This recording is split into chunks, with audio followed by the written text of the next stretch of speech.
Hello, ಎಲ್ಲರಿಗೂ ನಮಸ್ಕಾರ. ನನ್ನ ಕಾಲ್ಪನಿಕ ಕಥಾಲೋಕ ಯೂಟ್ಯೂಬ್ ಚಾನಲ್ಗೆ ಸ್ವಾಗತ. ಇನ್ನು ಯಾರೆಲ್ಲ ಸಬ್ಸ್ಕ್ರೈಬ್ ಆಗಿದ್ದು ಬೇಗ ಸಬ್ಸ್ಕ್ರೈಬ್ ಆಗಿ, ಹಾಗೆ ಮುಂದಿನ ಅಪ್ಡೇಟ್ಸ್ ಗಳಿಗಾಗಿ ಬೆಲ್ ಐಕಾನ್ ಅನ್ನು ಒತ್ತುವುದು ಮರೆಯದಿರಿ. ಶೇರ್, ಕಮೆಂಟ್ ಮಾಡೋದು ಮರೆಯದಿರಿ.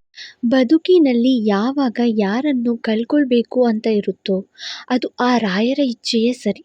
ಎಲ್ಲವೂ ಅಣಿ ಬರಹದ ಭಾಗವೇ ಸರಿ.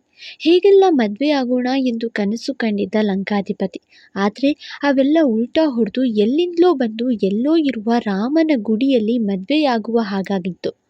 ಎಲ್ಲವೂ ಅಂದುಕೊಂಡಂತೆ ಸಾಗದು ಎಂದುಕೊಂಡ್ರೂ ಎಲ್ಲದಕ್ಕೂ ಏನೋ ಕಾರಣವಂತೂ ಇದ್ದೇ ಇರುತ್ತದೆ. ಮಿಸ್ಟರ್ ಆ್ಯಂಡ್ ಮಿಸಸ್ ವಿರಾಜ್ ಸಿಂಹಾದ್ರಿಯವರ ಕಾರ್ ಬಂದದ್ದು ಮಾತ್ರ ಅವನ ಸ್ನೇಹಿತರು ಕಳುಹಿಸಿದ್ದ ವೆನ್ಯೂ ಮುಂದೆಯೇ. ದೊಡ್ಡದಾದ ಗೇಟ್ನಿಂದ ಹಿಡಿದು ಬಲು ಜೋರಾಗಿ ತಯಾರಿ ನಡೆಸ್ತಿದ್ರು ಇವೆಂಟ್ ಮ್ಯಾನೇಜ್ಮೆಂಟ್ನವರು. ಸಂಜೆ ನಡೆಯೋ ರಿಸೆಪ್ಷನ್ನಲ್ಲಿ ಕಿಂಚಿತ್ತು ಹೆಚ್ಚು ಕಮ್ಮಿ ಆಗದಿರಲಿ ಎಂದು ಬಲು ಜಾಗರೂಕತೆಯಿಂದ ಕೆಲಸ ಮಾಡ್ತಿದ್ರು ಎಲ್ಲರೂ. ಇನ್ನು ಕಾರ್ ನಿಲ್ಲಿಸಲಿಲ್ಲ ವಿರಾಜ್. ಆಗಲೇ ಅವರನ್ನು ವೆಲ್ಕಮ್ ಮಾಡಿಕೊಳ್ಳಲು ಆ ಹೋಟೆಲ್ ಸಿಬ್ಬಂದಿಗಳೆಲ್ಲ ರೋಸಾ ಹೂ ಹಿಡಿದು ನಿಂತಿದ್ರು. ದೊಡ್ಡದಾದ ಬ್ಯಾನರ್ ತಯಾರಾಗಿತ್ತು. ಅದರ ಮೇಲೆ welcome to the reception of Viraj and Isiri ಎಂದು ಬರೆಯಲಾಗಿತ್ತು. ಸಿರಿಗೆ ಮುಜುಗರ, ಜೊತೆಗೆ ಭಯ. ಅಜ್ಜಿ ಬೇರೆ ಸ್ನೇಹಿತರೆಲ್ಲ ಕೋಟ್ಯಾಧೀಶ್ವರರು, ತುಂಬ ದೊಡ್ಡ ವ್ಯಕ್ತಿಗಳು ಎಂದೆಲ್ಲ ಹೇಳಿದ್ದು ನೆನೆದವಳಿಗೆ ಅವರೆಲ್ಲ ನಡುವೆ ನಾ ಸೂಟ್ ಆಗ್ತೀನಾ ಎಂಬ ಭಯ ಕಾಡಿತ್ತು. ಕಾರ್ ಇಳಿದ ವಿರಾಜ್ ಕಣ್ಣಿಗೆ ಹೂವಿನ ಕಾರ್ಪೆಟ್ ಕಂಡಿತ್ತು. ಎಲ್ಲವೂ ತನ್ನ ಸ್ನೇಹಿತರದ್ದೇ ಪ್ಲಾನ್ ಎಂದುಕೊಂಡವನು ಗುಳಿ ಕೆನ್ನೆ ತೋರುತ್ತಾ, ಮಂಡೋದ್ರಿ, ಏನು ಕಾರಲ್ಲಿ ನಿದ್ದೆ ಮಾಡ್ತಿದ್ಯಾ, ಇಳಿ ಎನ್ನುತ್ತಾ ಅವಳ ಕಡೆಗೆ ಬಂದು ಕಾರ್ ಡೋರ್ ತೆರೆದ. ಕೊಂಚ ಹೆದರುತ್ತಾ ಪಾದ ಹೊರಗಿಡಲು ನೋಡ್ದವಳಿಗೆ ಆ ಕೆಂಪು ಬಿಳಿ ಬಣ್ಣದ ರೋಸಾ ಹೂಗಳು ಕಂಡವು. ಅವರನ್ನ ವೆಲ್ಕಮ್ ಮಾಡಲು ಅಲಂಕರಿಸಿದ್ದಾರೆ ಎಂದ್ಕೊಂಡು ಮೆತ್ತಗೆ ಅವನ ಕೈಗೆ ಕೈ ಸೇರಿಸಿ ಮೃದುವಾದ ಪಾದವನ್ನು ಆ ಚೆಂದದ ಹೂವಿಗೆ ಸೋಕಿಸಿದ್ಲು. ಯಾಕೋ ಮಡದಿ ಮುಖ ಕೆಂಪಾಗಿರೋದನ್ನ ಕಂಡು, ಏನಾಯ್ತು, ಯಾಕೆಷ್ಟು ರೆಡ್ ಆಗಿದ್ಯಾ, ನಾನಂತೂ ಡ್ರೈವ್ ಮಾಡ್ಕೊಂಡು ಬಂದೆ, ಕನ್ಸಲ್ಲೇನಾದರೂ ಕಾಟ ಕೊಟ್ಟನಾ ಹೇಗೆ ಎಂದು ವಿಚಾರಿಸುವ ವೇಳೆಗೆ, ಲೈಫ್ ಲಾಂಗ್ ಮಾತಾಡೋಕೆ ಪರ್ಮಿಷನ್ ಸಿಕ್ಕಿದ್ಯಪ್ಪ, ಈಗೊಂದು ಚೂರು ಬ್ರೇಕ್ ಕೊಡ್ತೀರಾ mister and missus Viraj Simhadri ಎನ್ನುತ್ತಾ ದೊಡ್ಡ ಹೂಗುಚ್ಚ ಹಿಡಿದು ಬಂದ ಜೋಡಿನ ನೋಡಿ, ಹೋ ಅಗ್ಗು, ಹೌ ಆರ್ ಯು ಮ್ಯಾನ್, ಸಿಹಿ ಅಪ್ಪುಗೆ ನೀಡಿದ ವಿರಾಜ್. ಅಗತ್ಯ ಕೂಡ ಅವನನ್ನು ಅಪ್ಪಿ, ಐ ಆಮ್ ಗುಡ್, ನೀನು ಬಿಡು, ಆಲ್ವೇಸ್ ಗುಡ್ ಎಂದು ನಕ್ಕ.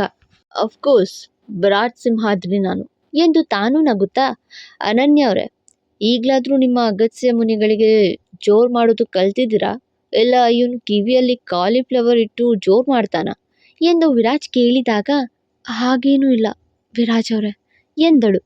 ರೀ ಮೌನಾವತಿ, ಹೀಗೆ ಹೂಗುಚ್ಚ ಹಿಡ್ಕೊಂಡಿರ್ತಿರೋ ನಮ್ಮ ಮಿಸಸ್ ಆ್ಯಂಡ್ ಮಿಸ್ಟರ್ ವಿರಾಜ್ ಅವರಿಗೆ ಕೊಟ್ಟು ವೆಲ್ಕಮ್ ಮಾಡ್ತಿರೋ ಎಂದು ಅಗತ್ಯ ಕೇಳಿದಾಗ, ಕೊಡ್ತೀನಿ ಅಗತ್ಯ ಅವರೇ ಎಂದವಳು ಸಿರಿ ಕೈಗೆ ಹೂಗುಚ್ಚ ಕೊಡಬೇಕು. ಅಷ್ಟರಲ್ಲಿ, ರೀ ಮೌನಾವತಿ, ನಿಮಗೆ ಈ ವಿಚಾರ ಗೊತ್ತಿಲ್ಲ ಅನಿಸುತ್ತೆ, ಹೂಗುಚ್ಚ ಯಾವಾಗಲೂ ಜೋಡಿ ಕೈಗಳಿಂದ ಕೊಡಬೇಕು, ನನ್ನ ಕೈನೂ ಸೇರಿಸ್ಕೊಂಡು ಕೊಡಬೇಕು ನೀವು, ಇದು ಶಾಸ್ತ್ರ ಎಂದ. ಅವಳು ತಲೆ ಆಡಿಸುತ್ತಾ ಅಗತ್ಯನ ಬಲಗೈನ ತನ್ನ ಬಲಗೈಗೆ ಸೇರಿಸಿಕೊಂಡು ಹೂಗುಚ್ಚ ಕೊಟ್ಟು, ವೆಲ್ಕಮ್ ಸಿರಿ ಎಂದಳು. ವಿರಾಜ್ಗೆ ಈಗಲೂ ಅಗತ್ಯ ಹೆಂಡತಿಗೆ ಇಲ್ಲದ ಶಾಸ್ತ್ರ ಹೇಳಿ ತರಲೆ ಮಾಡೋದು ನೋಡಿ ನಗು ಬಂತು. ಏನಪ್ಪ ಇದು, ಎಂಥ ಶಾಸ್ತ್ರ, ಗ್ರಾನಿ ನಿಮ್ಗೇನಾದರೂ ಗೊತ್ತಿದೆಯಾ ಎಂದು ಅಜ್ಜಿನ ಕೇಳಿದಾಗ, ಇದು ಪ್ರೇಮಲೋಕದ ಶಾಸ್ತ್ರ, ನಿಂಗೆ ಇವೆಲ್ಲ ಗೊತ್ತಾಗಲ್ಲ ಬಿಡೋ ರಾಜ ಎಂದು ಅಗತ್ಯನ ಪರ ಬ್ಯಾಟಿಂಗ್ ಮಾಡಿತ್ತು ಅಜ್ಜಿ. ವಾವ್ ಅಜ್ಜಿ, ನಿಮ್ಮಂಥ ಒಂದಜ್ಜಿ ಪ್ರತಿ ಮನೆಯಲ್ಲೂ ಇದ್ದರೆ ಗಂಡ ಹೆಂಡತಿರು ಸುಖವಾಗಿ ಸಂಸಾರ ಮಾಡ್ತಾರೆ, ಐ ಲವ್ ಯು ಅಜ್ಜಿ ಎಂದು ಕಾಲಿಗೆ ಬಿದ್ದ ಅಗತ್ಯ. ಅನನ್ಯ ಕೂಡ ಕಾಲಿಗೆ ಬಿದ್ಲು. ಅವರಿಗೆ ಅಜ್ಜಿಯ ಆಶೀರ್ವಾದ ಸಿಕ್ಕ ನಂತರ ಸಿರಿಗೆ ಅವರ ಪರಿಚಯ ಮಾಡಿಸಿದ್ದ ವಿರಾಜ್. ಏನಪ್ಪ, ಇಲ್ಲೇ ರಿಸೆಪ್ಷನ್ ಮುಗಿಸ್ತೀಯಾ ಅಥವಾ ಒಳಗಡೆ ಕರ್ಕೊಂಡು ಹೋಗ್ತೀಯಾ ವಿರಾಜ್ ಕೇಳಿದಾಗ, ಪ್ಲೀಸ್ ಕಮ್ ಎಂದು ಒಳಗಡೆ ಕರ್ಕೊಂಡು ನಡೆದ. ಈ ಅಗತ್ಯ ಅನನ್ಯ ಯಾರಪ್ಪ ಅಂದರೆ, ಶರಣಾದೆ ನಾನಿನ್ನ ಪ್ರೀತಿಗೆ ಅಂತ ಪ್ರತಿಲಿಪಿಯಲ್ಲಿರೋ ನನ್ನ ಕಥೆಯ ನಾಯಕ ಮತ್ತು ನಾಯಕಿ. ಸೊ ಈ ಕಥೆನ ಕೂಡ ಮುಂದೆ ಯೂಟ್ಯೂಬ್ನಲ್ಲಿ ತರೋ ಆಲೋಚನೆ ಇದೆ. ಸದ್ಯಕ್ಕೆ ಕಿರು ಪರಿಚಯ ಇಷ್ಟೆ. ಅದೊಂದು ಲಕ್ಸುರಿಯಸ್ ಹೋಟೆಲ್. ಅದರಲ್ಲಿ ಒಂದು ಭಾಗ ಪಾರ್ಟಿ ಹಾಲ್. ಒಳ ಬರುತ್ತಲೇ ಅವ್ರಿಗಾಗಿ ದೊಡ್ಡ ವೇದಿಕೆ ತಯಾರಾಗ್ತಿತ್ತು. ಸಂಜೆ 5 ಗಂಟೆಗೆಲ್ಲ ವೇದಿಕೆ ಸಿದ್ಧವಾಗಿರುವಂತೆ ಹೇಳಿದರು. ನಂತರ ಇನ್ನೇನು ವಿರಾಜ್ ಹಾಗೂ ಸಿರಿ ಕಾಲಿಡಬೇಕು, 1 ನಿಮಿಷ ಅಲ್ಲೇ ನಿಂತ್ಕೊಳ್ಳಿ ಎನ್ನುತ್ತಾ ಆರತಿ ತಟ್ಟೆ ಹಿಡಿದು ಬಂದ್ಲು ಕಡಲು. ಓ, ಸಕ್ಕರೆ ಮಾತ್ರ ಬಂದರೆ ಹೇಗೆ, ಎಲ್ಲಿ ಕಾರ್ಖಾನೆಯ ಓನರ್ ಎಂದು ವಿರಾಜ್ ಕೇಳುವಾಗ, ಓನರ್ ಸ್ವಲ್ಪ ಬ್ಯುಸಿಯಾಗಿದ್ದಾರೆ, ಇಲ್ಲೇ ಏನೋ ಚೆಕ್ ಮಾಡಿ ಬರೋಕ್ಕೆ ಹೋದ್ರು. ಸದ್ಯಕ್ಕೆ ಸಕ್ಕರೆ ಇದ್ದಾಳೆ, ಅಡ್ಜಸ್ಟ್ ಮಾಡ್ಕೊಳ್ಳಿ ವಿರಾಜ್ ಎಂದು ನಕ್ಕವಳು ಅನನ್ಯ ಜೊತೆ ಸೇರಿ ಆರತಿ ಮಾಡುವಾಗ ಆಕೆಯ ಪರಿಚಯ ಮಾಡಿಕೊಡ್ತಾನೆ ವಿರಾಜ್. ಹಾಗೆ ವಿರಾಜ್ ಮತ್ತು ಸಿರಿಗೆ ದೃಷ್ಟಿ ತೆರೆದು ಬರ್ತಾ ಏನೇ ದೃಷ್ಟಿ ಬಿದ್ದಿದ್ರು ಎಲ್ಲ ಹೋಗುತ್ತೆ. ಮತ್ತೆ ರಾತ್ರಿ ಒಂದ್ಸತಿ ತೆಗೆಸ್ಕೊಳ್ಳಿ ಆಯ್ತಾ, ಮೊದಲೇ ಹೇಳಿ ಮಾಡಿಸಿರೋ ಜೋಡಿ ನೀವಿಬ್ರು, ಎಷ್ಟು ಜನರ ಕಣ್ಣಿದ್ಯೋ ಏನೋ ಎಂದು ನಗುತ್ತಾ ಅನನ್ಯ, ನಾನು ಹೋಗಿ ಇದನ್ನು ಗೇಟ್ ಹೊರಗೆ ಇದನ್ನು ಚೆಲ್ಲಿ ಬರ್ತೀನಿ ಎಂದು ಕಡಲು ಹೋಗ್ತಾ ನೋಡದೆ ಲೈಟಿಂಗ್ಸ್ ವೈರ್ಗೆ ಕಾಲೆಡವಿ ಬೀಳುವಾಗ ಅವಳನ್ನು ತನ್ನ ತೋಳುಗಳಲ್ಲಿ ಹಿಡಿದು ರಕ್ಷಿಸಿದ್ದು ಉಗ್ರ ಪ್ರತಾಪಿ ಅಲಿಯಾಸ್ ಅಗ್ನಿ ಭಾರದ್ವಾಜ್. ಇದ್ಯಾರಪ್ಪ ಅಂತ ಟೆನ್ಷನ್ ತಗೋಬೇಡಿ, ಅಗ್ನಿ ಭಾರದ್ವಾಜ್ ಮತ್ತು ಸಕ್ಕರೆ ಅಲಿಯಾಸ್ ಕಡಲು ನನ್ನ ತಾಳಿ ಕಟ್ಟುವ ಶುಭ ವೇಳೆ ಎನ್ನುವ ಕಥೆಯ ನಾಯಕ ಮತ್ತು ನಾಯಕಿ. ಆ ಕಥೆಯನ್ನು ಒಲವೇ ನೀನುಳಿತು ಬಂದಾಗ ಮುಗಿದ ಮೇಲೆ ನನ್ನ ಯೂಟ್ಯೂಬ್ ಚಾನಲ್ನಲ್ಲಿ ನಾನೇ ವಾಯ್ಸ್ ಕೊಟ್ಟು ಹಾಕೋ ಪ್ಲ್ಯಾನ್ ಇದೆ. ಸದ್ಯಕ್ಕೆ ಕತೆ ಕಂಟಿನ್ಯೂ ಮಾಡೋಣ. ಎಲ್ಲರೂ ಅವರನ್ನೇ ನೋಡ್ತಾ ನಿಂತರು. ಏನೇ ಹೆಂಡ್ತಿ, ಎಲ್ಲಿಗೋದ್ರೂ ನೀನು ಕಾಲಿಗೆ ಇಡುವ ಕಾಯಿಲೆ ಬಿಟ್ಟು ಹೋಗಿಲ್ವಲ್ಲ, ಕಾಲ್ಗೂ ಟೆಲಿಪತಿ ಹೇಳ್ಕೊಟ್ಟಿದ್ಯಾ ಹೇಗೆ ಎಂದು ಹೆಂಡತಿಯನ್ನು ಕೇಳಿದ್ದ ಅಗ್ನಿ. ಏನು ಮಾಡೋದು, ನಾನು ಪ್ರತಿ ಸತಿ ಬಿದ್ದಾಗಲೂ ನನ್ನ ಪತಿದೇವ ಬಂದು ಕ್ಯಾಚ್ ಮಾಡ್ತಾರೆ ಅಂತ ಅದಕ್ಕೂ ಗೊತ್ತಾಗಿದೆ ಅನಿಸುತ್ತೆ ಪತಿದೇವ ಎಂದವಳು ಅವನಿಂದ ದೂರ ನಿಂತು. ಇಷ್ಟಕ್ಕೂ ನಾನು ಬೀಳುವಾಗಿಲ್ಲ, ನೀವ್ಯಾಕೆ ಬಂದು ಹಿಡಿಬೇಕು, ತಮ್ಮ ಕೈಗೂ ಹಿಡಿಯೋ ಕಾಯಿಲೆ ಇಲ್ವಾ ಎಂದವಳು ಮೂತಿ ತಿರುವಿಕೊಂಡ್ರೆ. ಅಯ್ಯೋ ಹೆಂಡ್ತಿ, ಯೂನಿವರ್ಸಲ್ ಕಾನ್ಸೆಪ್ಟ್ ಅದು, ಹೀರೋ ಕೈಗಳಿಗೆ ಹೀರೋಯಿನ್ ಎಂದು ಅವಳ ನಡು ಬಳಸಬೇಕಿತ್ತು.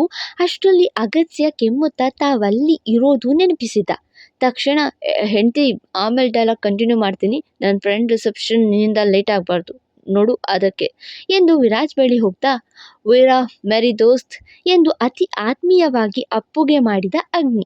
ವಿರಾಜ್ ಕೂಡ ಹಾಗೆ ಅಪ್ಪುತ್ತಾ ಅಗ್ನಿ ಬೆನ್ನು ತಟ್ಟಿದ್ದ. ಹುಡುಗಿರಿಂದ ದೂರ ದೂರ ಹೋಗ್ತಿದ್ದವನು ಸಕ್ಕರೆ ಕಾರ್ಖಾನೆಗೆ ಓನರ್ ಆಗಿದ್ಯಾ ನೋಡು ಎಂದು ವಿರಾಜ್ ಕಾಲೆಳೆಡಿದಾಗ, ಹೌದಪ್ಪ, ಡೈಸಿಯಿಂದ ಮೋಸ ಹೋದೆ, ಬಟ್ ನನ್ನ ಹೆಂಡತಿಯಿಂದ ಎಲ್ಲ ಹುಡುಗಿರು ಒಂದೇ ರೀತಿ ಇರಲ್ಲ ಅನ್ನೋ ಪಾಠ ಕಲಿತೆ. ಈಗ ಲೈಫ್ ಕಡಲು ಇಲ್ಲದೆ ಅಗ್ನಿ ಇಲ್ಲ, ಅಗ್ನಿ ಇಲ್ಲದೆ ಕಡಲು ಇಲ್ಲ, ಸಕ್ಕರೆಗೆ ಹೊಂದ್ಕೊಂಡ ಇರುವೆ ನಾನೀಗ ಎಂದವನ ಮಾತು ಪೂರ್ತಿಯಾಗುವ ಮುಂಚೆಯೇ, ಲೇ ಬಾಯ್ ಬಡ್ಕಿ, ಒಳಗಡೆ ಬರೋವಾಗ ಪನ್ನೀರ್ ಹಾಕೋದು, ಒಳಗೆ ಬಂದ ನಂತರ ಅಲ್ಲ ಎನ್ನುವ NRI ಧ್ವನಿ ಬಂದಿತ್ತು. ಅದರ ಜೊತೆಗೆ, ನೀವು ಸುಮ್ಮನೆ ಇರಬಟ್ರೆ ನಿಮಗೆ ಏನೂ ಗೊತ್ತಾಗಲ್ಲ ಎಂದವಳು ಕಾಶ್ಮೀರಿನ ಕಾಸ್ಟ್ಲಿ ಸೆಂಟ್ ಹಾಕಿದ್ರು ಇಲ್ಲಿ ಎಂಟರ್ ಆಗೋಕ್ಕೆ ಈ ಪಡುವಾರಳ್ಳಿ ಪನ್ನೀರು ಹಾಕ್ಕೊಳ್ಳೇಬೇಕು, ಇಲ್ಲ ಅಂದರೆ ಭರ್ಜರಿ ಭರತ್ ಪಾರ್ಟಿ ಹಾಲ್ಗೆ ನೋ ಎಂಟ್ರಿ ಎಂದ ಹೆಣ್ಣಿನ ಧ್ವನಿ ಕೇಳಿಸಿರಿ. ಇದೇನಪ್ಪ ಈ ರೀತಿ ಮಾತಾಡ್ತಿದ್ದಾರೆ ಎಂದು ನೋಡುವಾಗ ಕಣ್ಣಿಗೆ ಬಿದ್ದಿದ್ದು ಮುದ್ದು ಮುದ್ದಾಗಿ ಮಾತಾಡ್ತಿದ್ದ ಬಾಯಿ ಬಡಗಿ ಚಂದನವನದ ಚಂದು. ಅವಳನ್ನು ನೋಡಿ ಸಿರಿ, ಯಾರಪ್ಪ ಈ ಹುಡುಗಿ ಎಂದುಕೊಳ್ಳುವಷ್ಟರಲ್ಲಿ ನವವಧುವರಿಗೆ ಆತ್ಮೀಯ ಸ್ವಾಗತ ಎಂದು ಪನ್ನೀರು ಹಾಕಿದ್ರು NRI ಗೌರವ್ ಭಟ್ ಹಾಗೂ ಚಂದನ. ಇದ್ಯಾರಪ್ಪ ಅಂದರೆ NRI ಗಂಡ ಅಂತ ನಾನು ಬರೆದಂಥ ಕಾಮಿಡಿ ರೊಮ್ಯಾಂಟಿಕ್ ಲವ್ ಸ್ಟೋರಿ. ಈ ಕಥೆನ ಕೂಡ ಆದಷ್ಟು ಬೇಗ ಯೂಟ್ಯೂಬ್ನಲ್ಲಿ ತರೋಕ್ಕೆ ಟ್ರೈ ಮಾಡ್ತೀನಿ.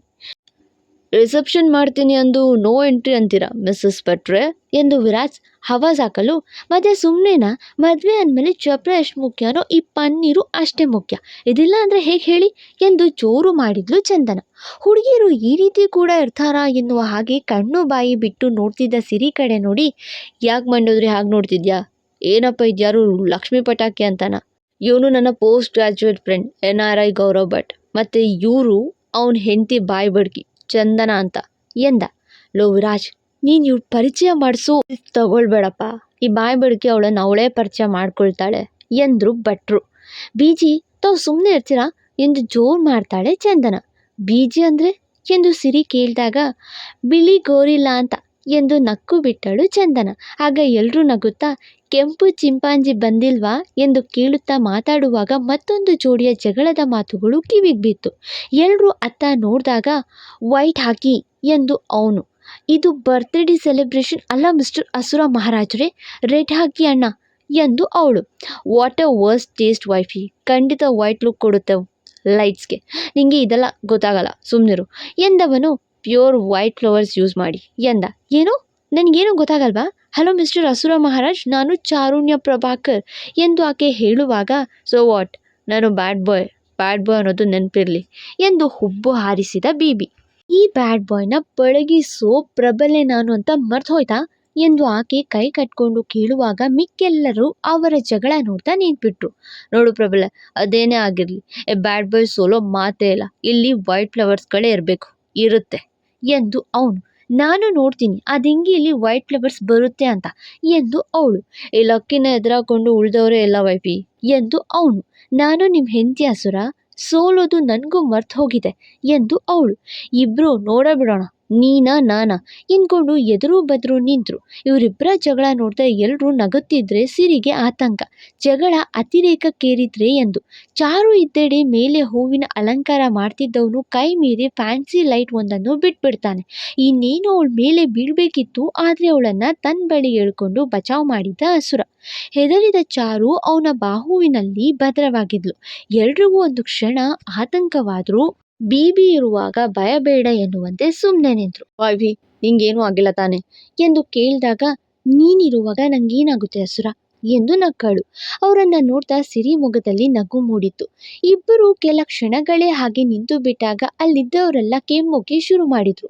NRI ಚಾರು ಲಕ್ಕಿ ಮೇಲೆ ಹೂವೆರಚುತ್ತಾ, ರಿಸೆಪ್ಷನ್ಗೆ ಬಂದಿರೋದು ನೆನ್ಪಿರ್ಲಿ ಎಂದು ರಾಗ ತೆರೆದ್ರೆ, ಇದು ವಿರಾಟ್ ಸಿರಿ ರಿಸೆಪ್ಷನ್ ಎಂದು ನೆನ್ಪಿರ್ಲಿ ಎಂದ ಅಗ್ಗು ಕಾಲೆಳೆದು. ಅಗ್ನಿ ಕಡಲು ವಿರಾಜ್ಗೆ ನಗು ಬಂತು. ಸುತ್ತಲೂ ಜನ ಇರೋದು ನೋಡಿದ ಚಾರು ದೂರ ಸರಿದು, ಅಸುರ ನೀನ್ ಹೇಳಿದ್ದೇ ಇರ್ಲಿ ಬಿಡು ಎಂದಳು. ಎಲ್ಲ ವೈಫಿ, ನೀನೇ ರೈಟ್, ರೆಡ್ಡೇ ಇರ್ಲಿ ಎಂದ. ಇಲ್ಲ ಅಸುರ, ವೈಟ್ ಇರ್ಲಿ ಎಂದು ಅವಳು. ಇಲ್ಲ ವೈಫಿ, ರೆಡ್ ಇರ್ಲಿ ಎಂದು ಇವನು. ಕಡೆಯದಾಗಿ ಚಂದು, ಎರಡೂ ಸೇರಿಸಿ ಡೆಕೋರೇಟ್ ಮಾಡ್ಲಿ ಬಿಡಿ ಮಿಸ್ಟರ್ ಅಂಡ್ ಮಿಸಸ್ ಬಿಬಿ ಎಂದು ಅವ್ರ ಮಾತಿಗೆ ಕಡಿವಾಣ ಹಾಕಿದ್ಲು. ಅರೆ ಇಲ್ಲೇನು ಈ ಬಿಬಿ ಮತ್ತು ಚಾರು ಅಂತ ಟೆನ್ಷನ್ ಆಗಬೇಡಿ. ಈ ಕಥೆನ ಬರೆಯೋವಾಗ ಆ ಕತೆ ಮುಗ್ದಿತ್ತು, ಅದಕ್ಕೆ ಇವರನ್ನ ಗೆಸ್ಟ್ ರೋಲಲ್ಲಿ ಕರೆಸಿದ್ದೆ ಅಷ್ಟೆ. ಸೊ ಇಲ್ಲೂ ಕೂಡ ಹಾಗೆ ಇರ್ತಾರೆ, ನೀವು ಎರಡನ್ನೂ ಮಿಕ್ಸ್ ಮಾಡ್ಕೋಬೇಡಿ. ಇದು ಸಣ್ಣ ಸಂಚಿಕೆ, ಬಂದು ಹಾಗೆ ಹೋಗ್ತಾರೆ ಅಷ್ಟೆ. ಡೆಕೋರೇಟ್ ಮಾಡ್ತಿದ್ದವನು, ಹೌದು ಸರ್, ಎರಡು ಮಿಕ್ಸ್ ಮಾಡ್ತೀವಿ ಬಿಡಿ ಎಂದು ಸುಮ್ಮನಾದ. ಇಲ್ಲಿ ನನ್ನ ರಾಜನ ರಿಸೆಪ್ಷನ್ ಮಾಡಿಸೋಕೆ ಬಂದಿದ್ದೀರಾ, ಇಲ್ಲ ನಿಮ್ಮ ಕಪಲ್ಸ್ ಫೋಟೋ ಶೂಟ್ ಮಾಡಿಸ್ಕೊಳ್ಳೋಕೆ ಬಂದಿದ್ದೀರಾ ಎಂದು ಅಜ್ಜಿ ಎಲ್ಲರನ್ನೂ ಕಾಲೆಳೆದು ನಕ್ಕರು. ಏನಪ್ಪ ಬ್ಯಾಡ್ ಬಾಯ್, ನನ್ನ ರಿಸೆಪ್ಷನ್ ಮಾಡಿಸೋಕೆ ಬಂದ್ಯಾ ಇಲ್ಲ ನಿನ್ನ ಸೆಕೆಂಡ್ ಎಂದು ವಿರಾಜ್ ಬಾಯಿ ತೆರೆದ ಕೂಡಲೇ, ಸದ್ಯಕ್ಕೆ ಅದೇನೂ ಇಲ್ಲ ಕಣು ಲಂಕು, ನಿನ್ಗಾಗಿನೇ ಬಂದಿದ್ದು ಎಂದು ಅಪ್ಪಿದ. ಅಗ್ನಿ ಕೂಡ, ಚೆನ್ನಾಗಿ ಕವರ್ ಮಾಡ್ತೀಯೋ ಬಿಬಿ ಎಂದು ಸಣ್ಣದಾಗಿ ಛೇಡಿಸಿ ನಕ್ಕ. ಚಾರು ತನ್ನ ಪರಿಚಯ ಮಾಡ್ಕೊಳ್ತಾ ಸಿರಿನ ಅಪ್ಪಿ, ಸಿರಿ ನೀನು ತುಂಬ ಮುದ್ದಾಗಿದ್ಯಾ ಎಂದ್ಲು. ಹೀಗೆ ಇದ್ರೆ ಟೈಮ್ ಆಗುತ್ತಪ್ಪ ಎಂದು ಕಡಲು ಎಚ್ಚರಿಸಿದಾಗ, ಓಕೆ ಚಂದು, ಸಿರಿನ ಕರ್ಕೊಂಡು ಹೋಗಿ ರೆಡಿ ಮಾಡಿ, ನಾವು ವಿರಾಜ್ನ ಕರ್ಕೊಂಡು ಹೋಗಿ ಶಾರ್ಪ್ 5 ಗಂಟೆಗೆ ಮತ್ತೆ ಇಲ್ಲಿ ಕರ್ಕೊಂಡು ಬರ್ತೀವಿ, ನೀವು ಕರ್ಕೊಂಡು ಬನ್ನಿ ಎಂದ NRI. ಅಗ್ನಿ, TV ಮಿಸ್ಸಾ ಎಂದು ವಿರಾಜ್ ಬೇಜಾರಲ್ಲಿ ಕೇಳಿದಾಗ, ಹೌದು ಕಣೋ, TVಗೆ ಮದುವೆ ಮೇಲೆ ಇಂಟ್ರೆಸ್ಟ್ ಇಲ್ವಲ್ಲ, ಸೊ ಬರಲ್ಲ ಅಂದ ಎಂದ ಅಗ್ನಿ. ವಿರಾಜ್ಗೆ ಬೇಜಾರಾಯಿತು. ಅವನು ಮತ್ತೆ TV ಇಬ್ಬರೇ ಬ್ಯಾಚುಲರ್ ಅಂತ ಇದ್ದಿದ್ದು ಅವ್ರ ಗ್ಯಾಂಗ್ನಲ್ಲಿ. ನೀವು ಸಿರಿ ಮಾತಾಡಿ ಬರ್ತೀನಿ ಎಂದು ಚಾರು ಹೊರ ಹೋದ್ಲು. ಫಾಲೋ ಮಾಡಿ ಕಾಲ್ಪನಿಕ ಕಥಾಲೋಕ, ಮತ್ತೆ ಸಿಗುವ.